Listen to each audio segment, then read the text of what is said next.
Je m'appelle Pauline Bourgine et j'ai grandi dans l'ouest de la France, en Sarthe plus précisément. J'ai tout d'abord décroché mon diplôme national du brevet en 2018 avec la mention très bien. Puis cette même année-là, je me suis inscrite en section européenne espagnole en seconde générale au lycée Estournel de Constant à La Flèche. Quand est venu le choix de mes spécialités, je me suis alors dirigée vers celle que j'aimais le plus, c'est-à-dire les mathématiques et la physique-chimie. Et j'ai aussi décidé de commencer les sciences de l'ingénieur en première. J'ai alors obtenu mon baccalauréat en 2021 avec la mention très bien et la mention section européenne espagnole. Vient alors le choix des études supérieures. Ne voulant pas faire du domaine des sciences mon métier, je décide alors de me tourner vers le multimédia, ma passion, pour en faire mon métier. Après de nombreuses recherches avec l'outil nommé Internet, je trouve alors une formation qui allie toutes mes passions. Cette formation, c'est le bachelor universitaire de technologie en métier du multimédia et de l'Internet, et plus précisément à Laval.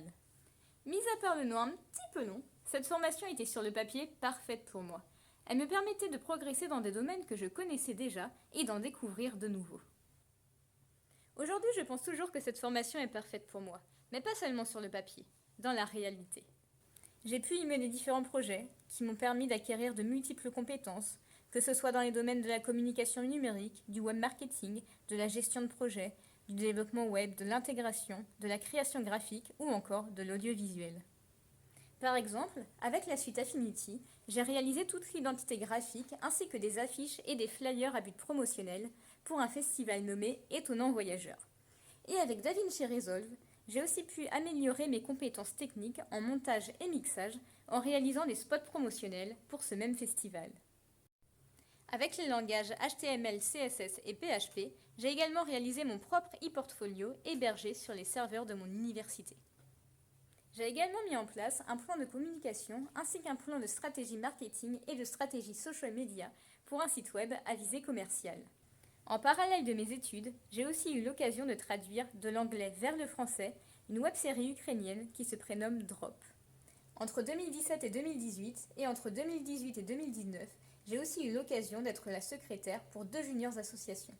En plus d'être membre de ces 2 associations, mon rôle était donc de prendre des notes et de rédiger des comptes rendus de chaque réunion entre les membres.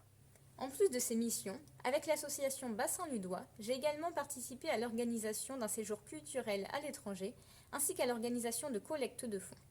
Et avec l'association Vidéosphère, j'ai pu participer à l'écriture et à la production de vidéos informatives et humoristiques pour la plateforme YouTube. Je consacre aussi une grande partie de mon temps libre pour voyager, créer du contenu pour mes propres réseaux sociaux ou encore faire du sport. Je suis d'ailleurs une grande passionnée de sport de combat et notamment de judo, un sport que je pratique depuis le plus jeune âge et qui m'a apporté de nombreuses valeurs morales. Je finirai donc sur ces belles paroles, très belles même, pour vous souhaiter une bonne journée ou une bonne fin de soirée, enfin un bon moment de la journée où vous êtes. Et je vous dis, je l'espère, à bientôt!